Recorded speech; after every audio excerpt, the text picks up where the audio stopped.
24/7, 365. Just because Halloween has come and passed doesn't mean that the scares don't continue. Sign up for Shudder and get access to the largest collection of acclaimed horror movies and series streamed right to your favorite devices. You can stream great thrillers, horror, and suspense for just $5.99 a month or $56.99 a year.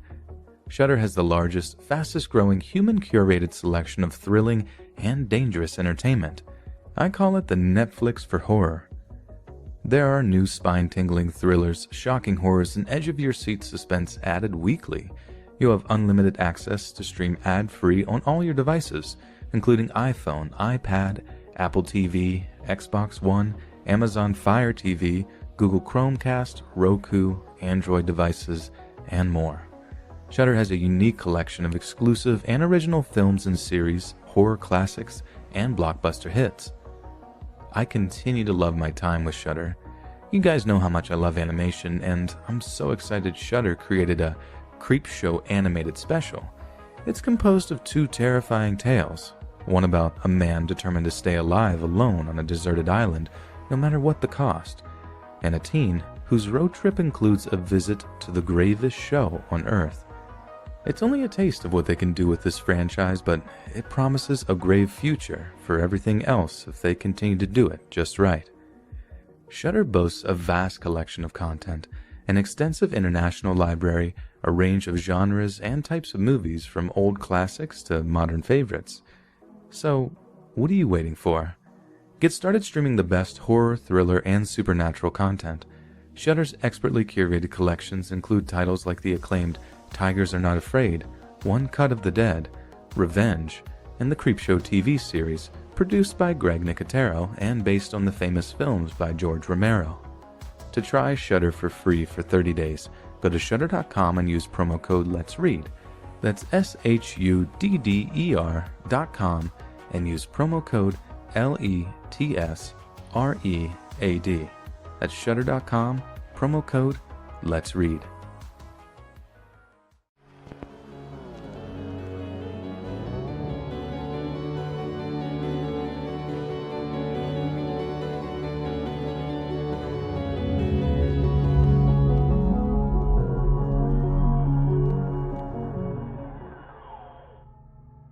For three young women from Fort Worth, Texas, December 23rd of 1974 was much like any other day in the run-up to Christmas. Houses had been drenched with festive decor, mall Santas had occupied their grottos in just about every shopping center in the country, while both national and regional radio stations pumped out Christmas songs, both classic and modern. Overcome with festive spirit, 17-year-old Rachel Terlitza, 14-year-old Renee Wilson, and 9-year-old Julie Ann Mosley took it upon themselves to visit the Seminary South Shopping Center in order to buy presents for their families. Now, down at the Fort Worth Town Center, the mall hosted many popular department stores such as Sears, Burlington, and JCPenney. The trip had started with Rachel driving over to Renee's parents' place in her 72 Oldsmobile 98 and asking her to accompany her on the outing. Both adored 9-year-old Julie Ann, who lived just across the street from Renee, seeing themselves as a blend of maternal and sisterly figures to the young girl. So they took it upon themselves to call over at her home to ask her parents if they minded if she might like to join them. The girls had promised to be back home by at least 4 p.m. Renee, in particular, was excited to attend a Christmas party that night, and was said to have wanted plenty of time to do her hair to pick out a festive-themed outfit. However, 4 p.m. passed by, and the girls' families were yet to hear back from them. Around 6 p.m., Renee's father was growing exceptionally worried and drove over to the shopping mall with the intention of scolding his daughter for being so uncharacteristically late. He drove all over the mall's multi-story parking lot, eventually finding Rachel's Oldsmobile on the uppermost floor. The vehicle appeared to contain numerous bags containing recent purchases made from the mall's stores, but the girls were nowhere to be found. For the next few hours, Renee's father waited by the car, under the assumption that the girls would make their way back to the vehicle in due course. But as time ticked by, assumptions turned to hope, and as the night grew later and later, hope turned to abject terror as the girls didn't reappear at all. The following morning, the girls' terrified parents went straight to the Fort Worth Police Department, informing them that their daughters were missing. But they were shocked and appalled by the initial response, as the police simply believed that the most likely explanation was that the girls had ran away from home.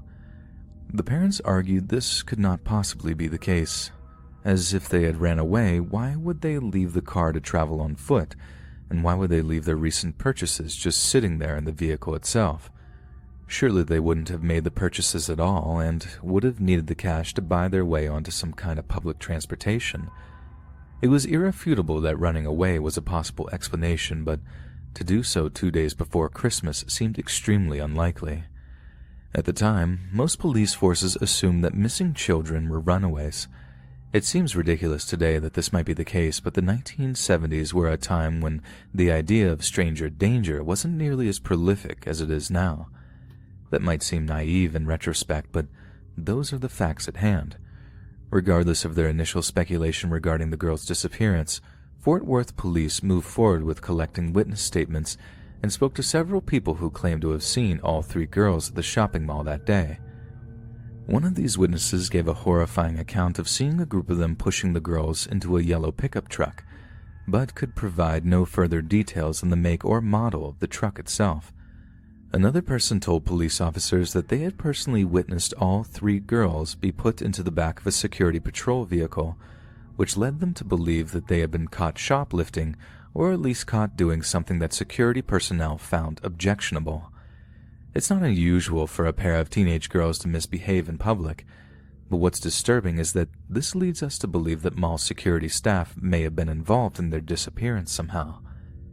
Many years after the girls disappeared, an individual came forward who claimed to have seen the trio being cajoled into a van by a strange, aggressive man.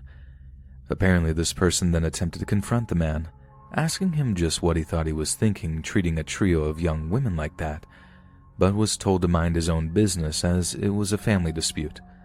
The police investigated these leads as much as physically possible, but they yielded nothing in terms of concrete results.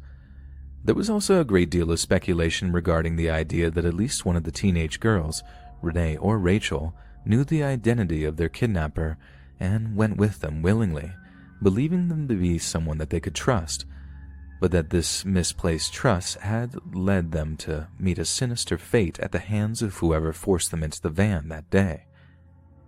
New evidence came to light on the morning after the disappearance, Christmas Eve of 1974, when Rachel's husband of just 6 months came forward with a letter that appeared to be written by Rachel herself. The letter read, "I know I'm going to catch it, but we had to get away. We're going to Houston. See you in about a week. The car is in Sears' upper lot. Love, Rachel." It was written in ink on a single sheet of paper, yet the envelope was written in pencil. The name Rachel was written in the upper left-hand corner of the envelope, but appeared as if though it was misspelled at first before being scribbled out and written correctly. The latter was addressed formally to Thomas A. Terlitza, but this was highly unusual since Rachel never, ever called her husband anything but Tommy. The postmark on the envelope didn't have any city on it either, just a scribbled number that was either 76038 or 76083. The police found this all very suspicious and sent the letter off to be examined by handwriting experts, but when it was compared to Rachel's handwriting, the experts could not come to any concrete, conclusive conclusion as to if it was really hers or not. Renee had a boyfriend at the time of her disappearance, a young man named Terry, and he gave an interview to Dateline in the aftermath of her disappearance. During the interview, he told them, "I don't understand the letter at all. The letter seems to me like it almost points to someone who knew them. People say it's to throw us off track." Throw us off what track? There have never been any track. I don't know if we will ever know what happened. Terry had his doubts, but the girls' families were insistent that they did not run away, and Rachel's family in particular seemed absolutely certain that it wasn't her that wrote the letter, asserting that the handwriting and language was all off. In light of this, the families refused to give up on finding their daughters and canvassed their neighborhoods with missing persons posters, at one point even going door to door to spread awareness of their children's untimely disappearances. As a result of this, a witness came forward who claimed to be a friend of Rachel's, stating that they had seen her the day she went missing at one of the mall's music stores. They had gone over to say hi and engaged in a brief conversation with her, but had also noticed that there was a strange man with them, hanging around the peripheries, who seemed to be keeping a close eye on Rachel. Yet, infuriatingly enough, the friend was unable to give a comprehensive description of this person and was only able to state that they gave them a bad feeling. As the year ticked over into 1975, the families of Rachel, Renee, and Julianne were still without any solid answers as to what happened to their girls. They prompted them to get in touch with a local private investigator by the name of John Swaim. Swaim subsequently drew a great deal of media attention when he said to have received a phone call from an anonymous man who wished to collect the reward money that had been offered in exchange for any information on their whereabouts. The PI later received another anonymous tip, one of which was considerably more morbid. This person claimed that the girls were dead, and that their bodies were rotting in a shallow grave near Port Lavaca. Swaim followed this lead-up, enlisting the help of local police officers to search the areas with corpse-sniffing dogs, but nothing was found, and the tip was then assumed to be some kind of sick hoax. Yet John Swaim was later to become something of a controversial figure, dying of a drug overdose in 1979. After he died, it became apparent that he wanted all of his case files to be destroyed, as was stated in his will. It appears he was not the clean-cut figure of justice that he made himself out to be, and his involvement in the case became a point of contention for many who've become interested in the missing girls. Over the next 10 years or so, the girls' families received legions of anonymous phone calls regarding their daughters' disappearances, some of which were from people claiming to be one of the missing girls.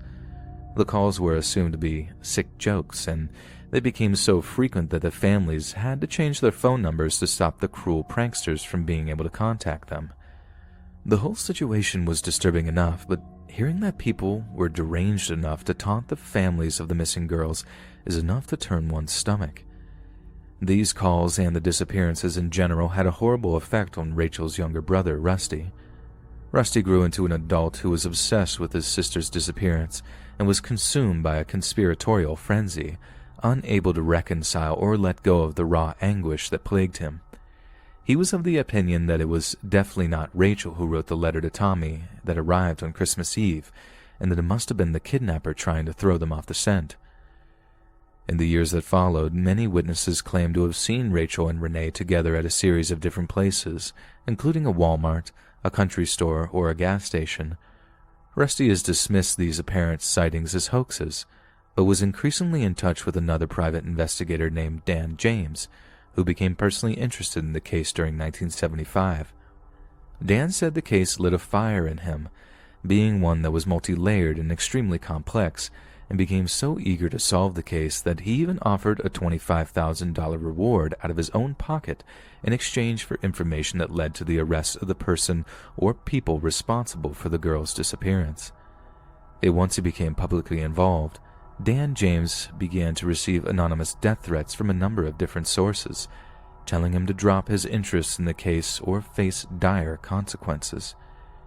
Yet thankfully, this not only didn't deter Dan from getting involved, but spurred him on to get to the bottom of a case that became more and more terrifying as time went on. In the course of his investigation, he found several credible witnesses, one of which claimed to have seen Rachel in Fort Worth during the Christmas of 1998. To him, she is the only one left alive and has possibly become complicit in some wider conspiracy, headed up by someone extremely sinister, powerful, and perverse. But who exactly this person or persons might be, Dan James is unsure, and has been hesitant to speculate given the threats to his life. Rachel's mother has since dedicated every single Christmas time to spreading awareness of the missing Fort Worth 3, decorating her lawn with the images of 3 angels that represent the lost souls of each of the missing girls. It has been more than 45 years since the initial disappearance, and many have moved on, but not Rachel's mother, who has been only left to wonder as we are. Perhaps the most terrifying aspect of this case is that it seems evident that there is some wider conspiracy at work, a veritable army of individuals who issue death threats, made hoax calls, and purported to have seen the girls in the years since, not to mention those in apparent positions of power who may have had a hand in kidnapping the girls in the first place. Could there have been a group of powerful individuals who not only orchestrated the girls' disappearance, but also co-opted one of them into aiding the kidnapping of the two younger girls? It is this terrifying prospect that we are left to wrestle with, and the idea that there is a great shadowy evil among us, not one of ghosts and goblins and evil spirits, but fellow men and women whose desires are just as dark as the creatures we've invented to take their place in our collective consciousness.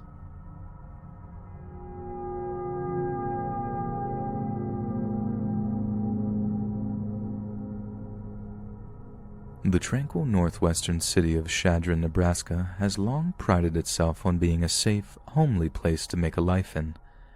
Despite being quite a large place, Chadron has an air of small-town charm to it, and the area's natural beauty makes it an ideal place for visiting nature lovers to feel more at one with the natural world. It's the kind of place where cowboy hats are still worn for work, a place where rodeo trophies are one of the first things to greet students and guests of Chadron State College, a public four-year college offering more than 50 majors. To Stephen Hataya, this remote corner of Nebraska represented the chance for a fresh start, a place where the mathematician could begin his new life as a college professor, having just earned his doctorate. Stephen quickly became something of a recognizable figure in Chadron. Wearing his fedora, he often roamed the city's wide, Old West-style streets and was always on foot because he didn't own a car, believing it was much better for the environment that neglected such modern means of transportation in favor of walking. Besides, his apartment was only about a mile away from the state college, so moseying on down there was no big deal to him at all. But only after having lived in Chadron for around 7 months, the man whose colleagues said was of astounding intelligence appeared to vanish into thin air. He stopped showing up to his scheduled lectures, stopped getting in touch with friends, and those that were used to seeing him striding to and from the state college remarked that they hadn't seen him in a while. He was reported missing to local police, who immediately began an investigation into his whereabouts. They discovered that he had attended a Christmas party on December 2nd, 2006, and those that had seen and talked to him at the party reported that he had seemed in remarkably good spirits. A neighbor had then seen him leaving his apartment at around 10 p.m. on December 4th, after which police were able to trace his movements to a local ATM where he withdrew $100 before walking down to the state college, where he apparently logged onto the computer system at exactly 11:41 p.m. After this, he simply dropped off the face of the earth. He didn't return to his apartment, and there were no more sightings of him around Chadron. It took until March 9th of the following year to find Stephen, when 2 ranchers walking through the nearby hills came across him. What they saw horrified them. Stephen was dead, his body bound by the wrists and ankles so hard that the thin ropes had cut into his flesh. What's more, he had been set alight. The ranchers found a blackened, charred corpse that had been stripped of its clothing. An official autopsy determined that Stephen had died of smoke and soot inhalation, along with a series of brutally painful thermal injuries. Accelerant was found on his corpse, and a nearly empty bottle of peppermint schnapps was found close to where he lay. There were no signs of a struggle, nor any indication that there had been any additional people there with Hataya when he died. A local newspaper interviewed Mike Bloom, one of the ranchers who had found his body, quoting him as saying, "When you see something like that, somebody in that kind of condition, you just hope that they catch whoever did it." Local police were quickly subjected to some pretty heavy criticism from the local townsfolk, who asked why they hadn't done more to find the gregarious math professor that many had come to know and love. After a month of silence from the authorities, police admitted that they should have acted faster, acknowledging that their investigation had noted that Stephen hadn't talked about leaving Chadron and seemed perfectly happy with his life there. "We could have searched those remote areas for days and days and days, but where do you start?" said acting Chadron Police Chief Margaret Kuiper. Without any concrete answers regarding his death, intense speculation over the nature of Stephen's death drove the citizens of Chadron into a near frenzy. Kit Reeves, who worked across the street from Stephen's apartment and was one of those who regularly saw him walking to and from the state college, admitted that things had gotten a little crazy, going on to say that some people are really freaked out over this. Like, was he just randomly picked up, or was there a reason he was killed in such a way? In the aftermath of the frightening revelations surrounding Stephen's death, former city councilman Morgan Mueller, along with several other prominent figures, said that they worried that Hataya was the victim of some kind of hate crime. One of Stephen's students, Kellen Kars, said that they and a handful of their classmates had been theorizing that Stephen had been deliberately targeted due to his apparently effeminate mannerisms. There had been several rumors floating around town which centered around Stephen's orientation, but a man named Tim Sorensen, Stephen's best friend in Chadron, strongly asserted that he was not gay. He knew Stephen very well by the time he disappeared and insisted that if anyone knew of any alternative lifestyle that Stephen was living, it would be him. Local police refused to comment or speculate on the idea that Stephen's death had been a homophobic hate crime, but in spite of the fact that Stephen was found bound and buried, others have suggested that, unbelievably, the cause of death might actually be him taking his own life. Stephen was once hospitalized for severe depression, a mental illness so severe that he apparently lost the ability to look after himself. It is believed that part of the reason he made the move to rural Nebraska was to escape his demons, but that throughout the process of carving out a life for himself there, said demons caught up with him, and he was overwhelmed by these ideations. It is then that he decided to walk up into the hills surrounding the city to take his own life, but it is a matter of record that it most definitely would not have been easy for the 46-year-old to make the solo journey up into the wild rolling hills where his body was found. Stephen was ice skating in March of 2005 when a nasty fall caused him to suffer a broken hip. The experience made him extremely cautious, and despite him apparently walking everywhere, Tim Sorensen testified that he tended to avoid walking on bumpy sidewalks and would navigate around objects more than a couple of feet tall, instead of trying to step over them.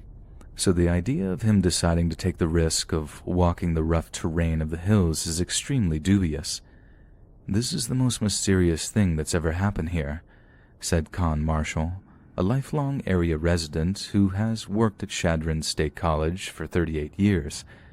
Other professors who worked alongside Stephen said that he didn't seem in the least bit depressed or anxious in the run-up to his disappearance, stating that their colleague was excited for the future and was enjoying his new life in Chadron.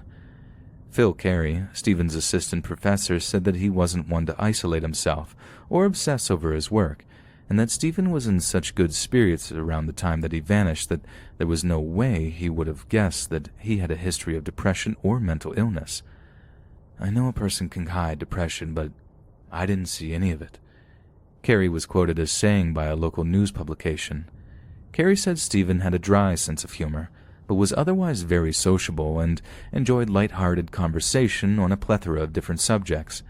He also cared a great deal about his students and was constantly trying to find more effective ways of teaching and explaining mathematical concepts to them. Stephen apparently enjoyed his new job a great deal and immersed himself in all its facets, often working late into the night, as is evidenced by him logging onto the college computer network a short while before midnight. As local police forces floundered in their attempts to get a break in the case, they handed over responsibility to the Nebraska State Patrol, who could devote considerable more time and resources into the investigation. Loren Zimmerman, a retired Los Angeles police detective turned criminal justice professor, was one of Stephen's colleagues over at Chadron State College, and they took a great deal of interest in the case, having gone as far as beginning his own semi-professional investigation into the case. Zimmerman was quoted as saying that he was confident that state agents could solve the case, but it's going to take a little bit of work. Perhaps one of the darker theories surrounding Stephen's death is that he had indeed been hiding his alternative lifestyle, and it was the pursuit of this gratification that had gotten him killed. Some post the idea that bigoted members of the Chadron community had long suspected Stephen of being gay and had set up a kind of sting operation to discover whether or not he actually was. As the theory goes, Stephen was lured into the hills surrounding Chadron by someone posing as a romantic interest. When they heard and confirmed that Stephen wished to engage in these intimate acts, he was ambushed by people who were lying in wait, where he was then bound, tortured, and then set on fire. For some, the insistence by those in authority that his death was in fact him taking his life is evidence that there is some greater conspiracy at work. How can a man who was tied to a tree then set on fire have possibly have done such a thing? Who in their right mind would opt for that method of taking their own life over other more conventional methods such as hanging, exsanguination, death by fall, or even overdose? And who in their right minds would find someone tied to a tree and set alight, then conclude that it was evident that the person had done this to themselves? The fact that a police officer had said that they believed it to be this is very, very suspicious indeed. We can all agree that the circumstances surrounding Stephen's untimely death are extremely fishy, that it doesn't at all make sense that a man in his position would want to take his own life, and even if he did, his chosen method would most certainly not be by tying themselves to a tree and setting themselves alight. But regardless of our own speculation, this is yet another horrifying, tragic case where there are far more questions than answers. Stephen's death is a puzzle, one that starts with a jolly Christmas party and ends with a body being found bound and burned in the hills around a quiet, close-knit Nebraska community. We can only hope that one day, and one day soon, the people that subjected him to such a horrific death are brought to justice, and that the sleepy little city of Chadron can once again find peace.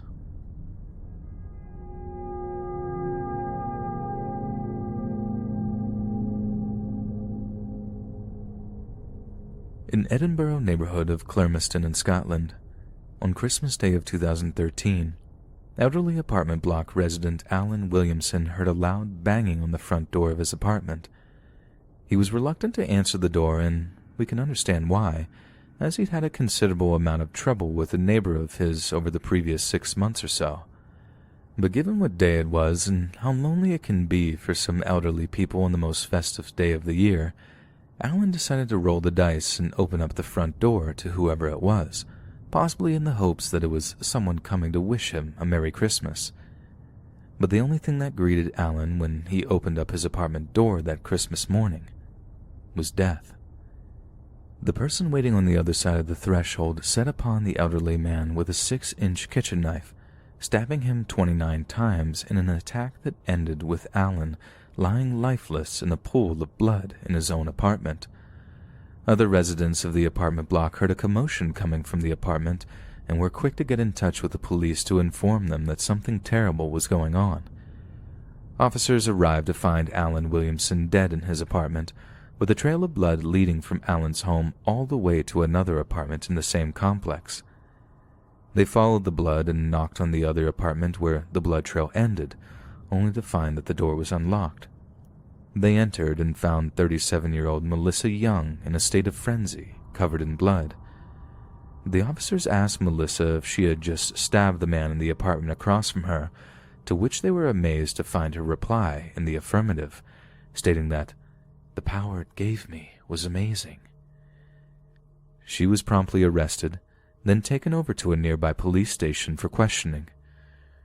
During her interview, not only did Melissa admit to killing Alan, but she essentially blamed him for provoking the attack, saying that she was enraged that he had professed to not liking a Christmas present that she had bought for him. She went on to explaining that she had managed to get hold of a pair of sneakers that she believed Alan would like, but that he found the colors on the sneakers to be objectionable. Melissa had tried to explain that the colors were unisex, but that Alan had insisted that he didn't like them, and that Melissa herself should keep the sneakers.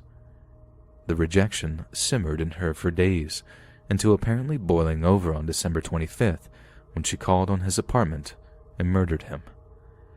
A subsequent toxicology report revealed that in the immediate aftermath of her arrest, Melissa had trace elements of 4 different illegal drugs in her system, as well as having a blood alcohol count that would have made it illegal for her to drive. During her trial, a doctor told the courtroom that Melissa was an alcoholic that was liable to dangerous, violent outbursts. The doctor also explained that Melissa inhaled solvents daily, was on 14 different prescription drugs, and had even smoked heroin on the morning that she murdered Alan Williamson. It also emerged during the trial that Melissa had been violently harassing Alan for quite some time, and that earlier in 2013 had actually abducted and assaulted him in a horrific incident that stemmed from a false belief that he had stolen her house keys. Alan was held at knife point for a number of hours, with the situation only ending when Melissa turned her back for a moment, giving Alan a chance to escape by jumping from the first-floor balcony of her apartment and into the garden below. At the end of her trial in 2014, Melissa was sentenced to serve at least 20 years before being eligible for parole, with the judge having previously rejected her plea for a reduced sentence. The court heard that Melissa had a fixation with the Catholic Church, writing letters to the Pope and Cardinal Keith O'Brien and attending a central Edinburgh church. She also had a tattoo of the Virgin Mary on one arm and one of the devil on the other, claimed at the trial that the Archangel Saint Michael had taken over her body and used her as an instrument of God to punish the unclean demon. While passing this sentence, the judge told Melissa, "Having murdered him, you set about trying to persuade health professionals that you were suffering from diminished responsibility. While it's true that you have a severe personality disorder, it's clear it played no part in what happened that night. You show no remorse. In fact, you told the court that you were indifferent to his death." In June of 2014, while being held before her trial at the women's prison, Court in Vale, Melissa was convicted of assault after she attacked and bit a female prison officer in the stomach so hard it drew blood. The court heard that Melissa leapt forward towards the female prison officer, dragging her to the floor by the hair before lying on top of her, before striking and biting her. As a result, Melissa was sentenced to a further 6 months imprisonment for the vicious assault, despite her defense attorney attempting to gain sympathy on account of Melissa's poor mental health, telling the court there is a substantial medical health background as she has a severe personality disorder. In the aftermath of Melissa's conviction, a prominent Scottish newspaper managed to secure an interview with her old boss, who used to employ her at an adult sauna. The man spoke of her troubled childhood and descent into violence, crime, addiction, and religious mania, explaining that he had to fire her after it was discovered that she had stolen from her clients while working at the sauna. The pair remained friends after she was fired, but the former boss stated that he felt extremely unlucky that he didn't end up suffering a similar fate to Alan Williamson after he was forced to let her go. The former boss told a story of how he was once at Melissa's home, and how he witnessed her playing with a carving knife before telling him, "I could kill them all." At the time I thought it was scary, but I was used to her saying strange things and trying to get attention, Melissa's former employer said during the interview. I don't know if she was talking about killing men or everyone. I feel fortunate to have escaped when I look back. In many ways, Melissa was a broken person who was never accepted by society. But I wasn't surprised when she carried out this murder. I could picture her stabbing this man 29 times with a knife in a frenzy, for sure. Melissa, who is 6'3" and who used the name Chloe at work, was popular with clients at the adult sauna. Young joined a roster of around a dozen women at the sauna in West Annandale Street, but her former boss said his newest recruit quickly became a volatile source of tension. She had run-ins with all the girls, he explained. They were frightened of her. She would start fights because she had an inferiority complex. She once told me that she had been pretty severely bullied when she was a teenager. Gangs of kids used to beat her up in the street around the age of 14 or 15. She didn't have much of a life after that. She suffered from paranoia and thought everyone was always talking about her. Her smoking cannabis on a daily basis didn't help that. She never had any relationships with men either. It was all one-night stands, of which there were many, and punters. She was too unbalanced to get close to. A heavy drinker since her teens, Melissa was unable to mask her addiction to alcohol and drugs while at the sauna. Her former employer said he once found a bottle of vodka that Melissa had stashed in the toilet cistern. Melissa shouted that, "That's mine."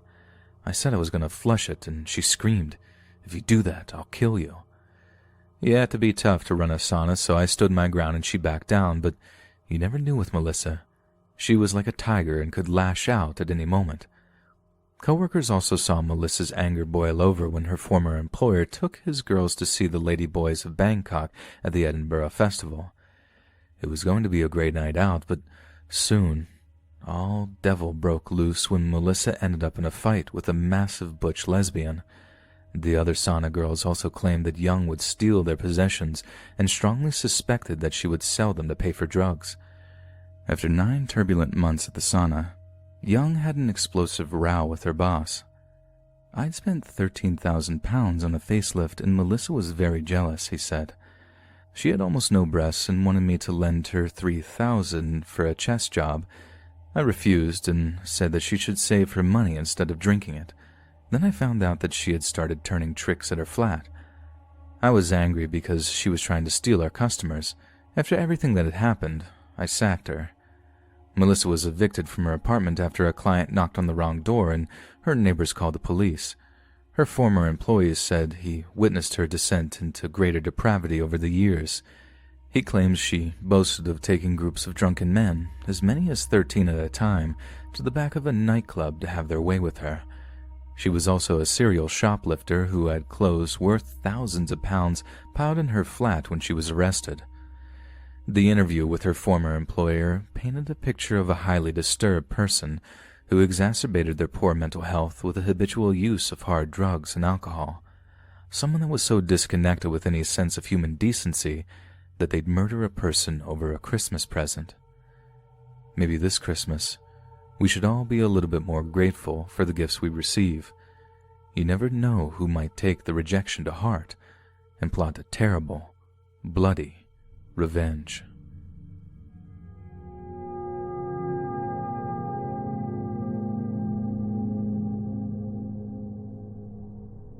For Dayton, Ohio, Christmas time of 1992 would become synonymous with a group whose name would haunt the city for many years to come, the Downtown Posse. What began as an itch for easy cash somehow morphed into some of the most bloodthirsty killing sprees in Ohio's history. And the one who did it got little more than a couple of dollars, some jewelry, and a pair of gym shoes. Since they met during a night of drinking just 2 weeks prior, 20-year-old Marvelous Keene and his 16-year-old girlfriend Laura Taylor had been inseparable. Their whirlwind romance had been intense, but it has also been expensive. Laura had recently been kicked out of her parents' house after an intense argument stemming from her poor behavior. She had no job and had quickly become financially dependent on Marvelous, who had burned through what little cash he had keeping her entertained. In the 2 weeks before Christmas, they had spent the last of their cash on a single-night stay in a downtown Dayton hotel, and they were desperate for more. But that night, Laura had an idea of how they would make some fast cash. She knew of a man named Joseph Wilkerson, who had a rather lucrative job at a General Motors, a man who spent a sizable amount of his disposable income on deviancy, and the plan was simple. Laura would call Joseph and invite him to an adult party that involved debauchery and revelry in exchange for a sizable amount of cash. Once they knew he had the cash on hand, they would get into his home with the help of a fellow member of the Downtown Posse, Heather Matthews, and rob him. But the raid turned into something far more horrific than a simple smash and grab. On Christmas Eve, once Marvelous, Heather, and Laura had forced their way into Joseph's home at 3321 Prescott Avenue, they tied him to his bed with an electrical cord, torturing him until he gave up the cash. But once the money was secured, Marvelous used a .32 caliber Derringer to execute their victims so that he couldn't report them to the police.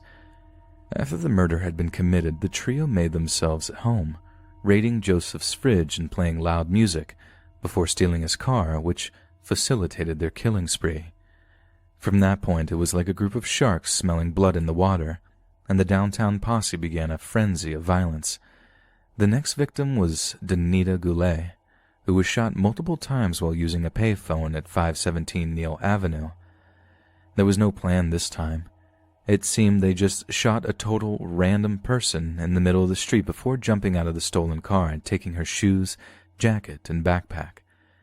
After they were apprehended by police, The surviving members of the downtown posse would admit that the sole motivation for Danita's cold-blooded murder was to steal her brand-new Fila sneakers. The third victim that night was a man named Jeffrey Wright, who was shot 4 times while standing outside of 157 Yuma Place.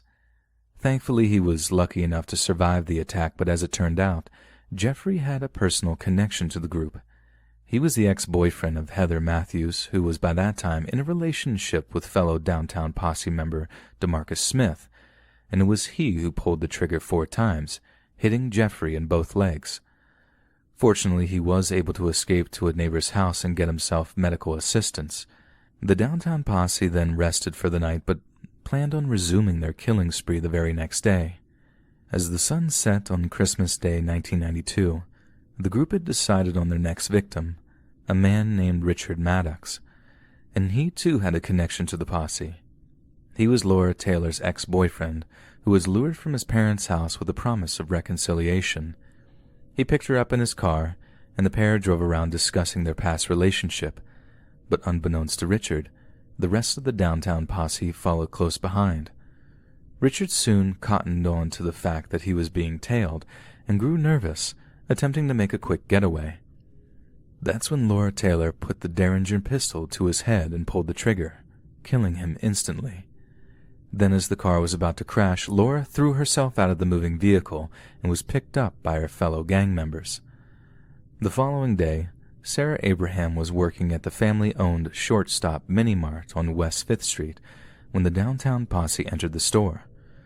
Once again, Laura Taylor seemed to be leading the group in selecting their victims, scouting ahead and entering the store first to ensure that they would not be overwhelmed or outnumbered. She was followed by DeMarcus and Marvelous, who shot Sarah in the face before wounding a customer who was picking up groceries.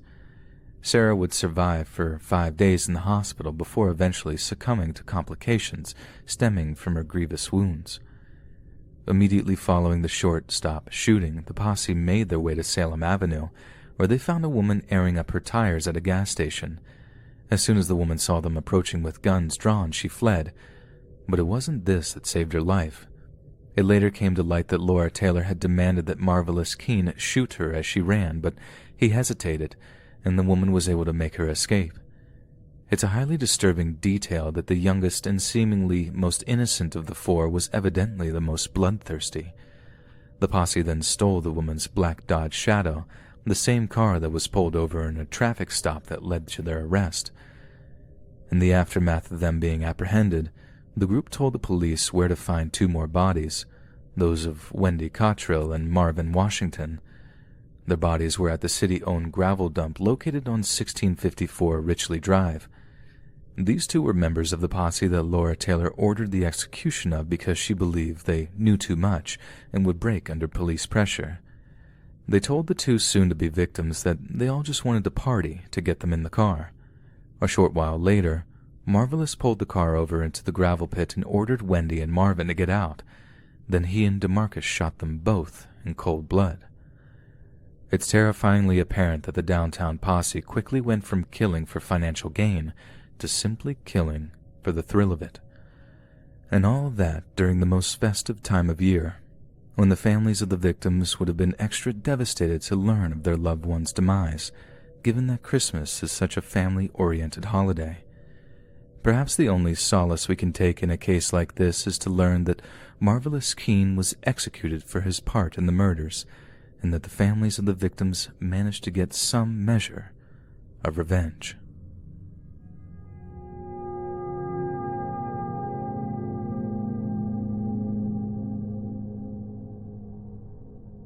London's Gatwick Airport is one of the busiest centers of travel on the face of the earth. And in the run-up to Christmas of 2018, thousands upon thousands of travelers and holiday makers are making their way through the airport, journeying home to visit their beloved families or simply wishing to escape the frigid British winter for the balmy southern hemisphere. All seems well, and the festive season is bringing some much-needed cheer to the people of Britain. But little do they know that an incident is about to occur which will highlight how scarily vulnerable the nation's air travel network really is, and will leave many unanswered questions demanding answers for many years to come. At around 9 o'clock at night on December 19th, 2018, one of Gatwick's security officers finishes his shift and makes his way towards the nearby bus stop to catch a ride home. The bus stop happens to have a clear view of one of the airport terminals, as well as the perimeter fence surrounding it, and as the security officer was waiting, he happened to notice something hovering in the air above a vehicle near the airport, as well as something else that seems to be traveling through the air above the perimeter fence. He called a colleague on his cell phone to report having spotted a pair of possible unmanned aerial vehicles, or drones, flying around the grounds of Gatwick itself. Now, this might not seem like such a big deal at first, but within mere minutes of the call being made, several of Gatwick's runways were completely shut down, and a huge convoy of around 20 police cruisers were dispatched to patrol and scour the surrounding area. Several officers and airport staff confirmed that they too had seen drones flying around the exterior of the airport, yet despite extensive searches being conducted, no operators were located by any of the patrolling police. Around 3 hours later, near midnight, the pair of intruding drones had not been seen for almost an entire hour, and with pressure from travel companies mounting, the airport's director gave the go-ahead to reopen several of the runways. Then, almost as soon as flights were once again scheduled to take off, the drones reappeared out of nowhere and would appear to be a deliberate attempt to disrupt air traffic out of Gatwick Airport. As the night went on and the date ticked over into December 20th, all flights out of Gatwick remained grounded and runways remained completely locked down. Police continued to search for drone operators in the immediate area surrounding the airport, and at that point the operation included multiple police forces and reportedly members of the intelligence services. But still, no drone operators could be located and apprehended. Spotters reported that there were no recent sightings of the drones, so once again there were attempts to reopen the closed runways and get scheduled flights off the ground after long and inconvenient delays. But yet again, the drones reappeared right as the planes were about to take off, almost as if though someone was intercepting radio traffic. One could be a coincidence. Twice gave police and intelligence officials the idea that this was some kind of concerted effort to sabotage commercial and public flights during one of the busiest times of the year. As the sun rose on the morning of December 20th, there were still multiple sightings of the drones being reported from all over the airport. Members of the press flocked to Gatwick to try and obtain pictures of the objects that were disrupting air traffic at one of the busiest times of the year, but despite their efforts, no clear photographs of the drones could be taken by anyone. That late afternoon, it was fast reaching the point where drastic action had to be taken in order to prevent some pretty serious commercial losses. So the British government called upon the nation's armed forces to end the drone problem once and for all. The 14th Signals Regiment was immediately dispatched to solve the problem. As the Army's only regiment providing electronic warfare capability, the 14th Signal Regiment's mission is to achieve superiority in the electromagnetic spectrum and deliver intelligence to the Army's infantry forces. It wasn't often that they were called upon to venture into the civilian world, but regardless, the regiment rolled into action. At around 5 o'clock that same day, December 20th, military vehicles belonging to the 14th Signals Regiment arrived at Gatwick, some of which were equipped with so-called drone domes. These are highly advanced specialized pieces of RF jamming equipment designed to locate and disable unmanned aerial vehicles belonging to enemy forces. The equipment was booted up and switched on at around 9 o'clock that night, but they could not locate any of the invasive machines, and after a long period of searching, they were deemed to be gone for good. Flights were resumed as quickly as possible, and with the presence of the military in the area, the drones did not reappear, and the situation appeared to be resolved. To all involved, it seemed absolutely no coincidence that the drones had gone for good now that the British Army was involved. If whoever was piloting them was as observant and well-informed as was previously guessed, they would know well that the ante had been well and truly upped. It would be far too risky to bring down the heat of Britain's armed forces onto them. The bulk of the incident was over, but there were still many unanswered questions. The only sighting of a potential suspect was around 3 miles from Gatwick itself, reported by a couple delivering some Christmas presents to family. They told police that they had seen a man leaning over a gate who appeared to be closely observing two drones about 3 feet in length that were equipped with powerful guidance lights. The couple shone their car headlights on him, but the man didn't seem to react at all. The suspect was never identified or arrested, and we can only really speculate as to if he was the culprit controlling them or simply an interested observer. The idea of it being a terrorist act was also ruled out since there was no obvious attempts at violence or destruction, and the presence of the drones was more of a nuisance, albeit a financially costly one, than any kind of abject threat to human life. The very next day after the drone incident ended, 2 individuals from nearby Crowley, less than 2 miles from Gatwick Airport, were arrested in a dawn raid conducted by local police forces. Sussex police were looking to charge them with disrupting civil aviation, to endanger or likely to endanger safety of operations or persons, a criminal offense with a maximum sentence of life imprisonment under the Aviation and Maritime Security Act of 1990. 2 days later, on December 23rd, the pair, who turned out to be a married couple with an interest in drone technology, were ruled out of the investigation and released without charge, having been questioned for almost a day and a half. But the damage to their personal reputations had been done, as their names and photographs had already been published by a handful of national news outlets. They were even named by the local Member of Parliament, Henry Smith, who had to subsequently issue a personal apology to the couple when their innocence became apparent. Naturally, Sussex police were heavily criticized for their handling of the investigation. An employer of one of the suspects provided an adequate alibi, stating he was at work when the incidents took place, making it an impossibility that he was guilty of being the drone operator that authorities were looking for. He has since accused the force of completely ignoring his attempts to contact them regarding the alibi, in a blinkered attempt to get a conviction at all cost. The employer told a prominent British newspaper that, although there was a complete lack of evidence, the police ripped his house apart. I know this will mentally destroy him. Sussex police have really dropped the ball on this one. Heads should roll. The police had arrested the couple after learning that they were drone enthusiasts who lived close to the airport, but this was apparently all the evidence they had in hand, and there was nothing to suggest they had the technology or the capabilities of such an invasive foray. In a statement, the couple said they felt completely violated by the Sussex police and the subsequent media intrusion into their lives.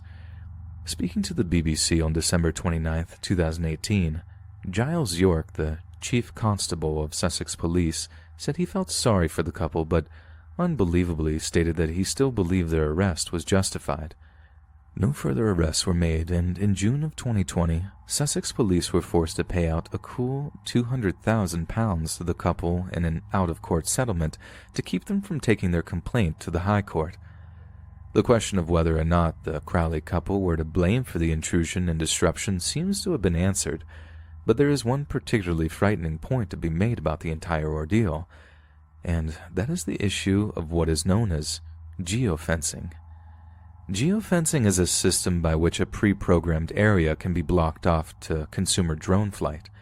This is typically a safety issue for places such as airports, but can only apply to secretive, restricted areas such as military research or defense areas. Essentially, if a store-bought drone tries to fly into such an area, a pre-programmed stopgap control mechanism will simply prevent it from doing so.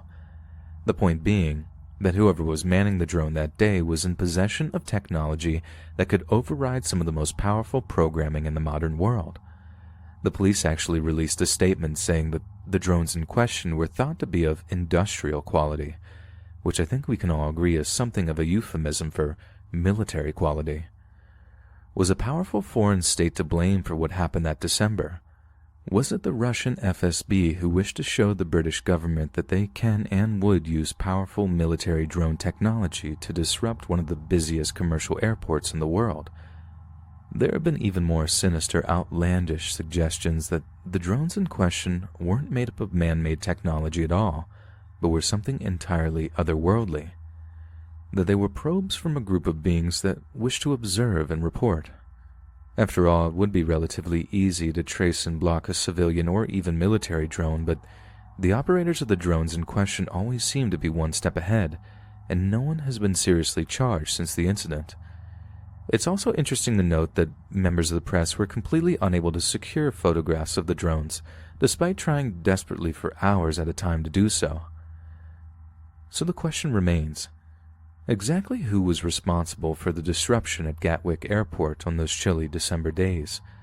Was it simply to pose a nuisance, albeit with highly advanced technology? Was it an individual or group that wished to prove that, if the drones were armed, could have ended the lives of hundreds, if not thousands, of innocent people in one fell swoop? Or perhaps, like we mentioned, it was some cold extraterrestrial force that was simply observing, gathering intelligence, perhaps in preparation for its next move. We can only really wonder, but no matter what you believe, it is undeniably frightening that those who claim to be in control, those who claim to be able to keep us safe, are simply incapable of doing so. Hey friends, thanks for listening. Click that notification bell to be alerted of all future narrations. If you got a story, be sure to submit them to my subreddit, Let's Read Official, and give and receive feedback from the community and maybe even hear your story featured on the next video. And join my Discord to interact with me and other listeners directly. And if you want to support me even more, grab early access to all future narrations for just $1 a month on Patreon, and maybe even pick up some Let's Read merch on Spreadshirt. And check out the Let's Read podcast, where you can hear all these stories in long compilation form and save huge on data, located anywhere you listen to podcasts. Links in the bio. Thanks so much, friends. And remember, Dr. Sins loves watching you, too.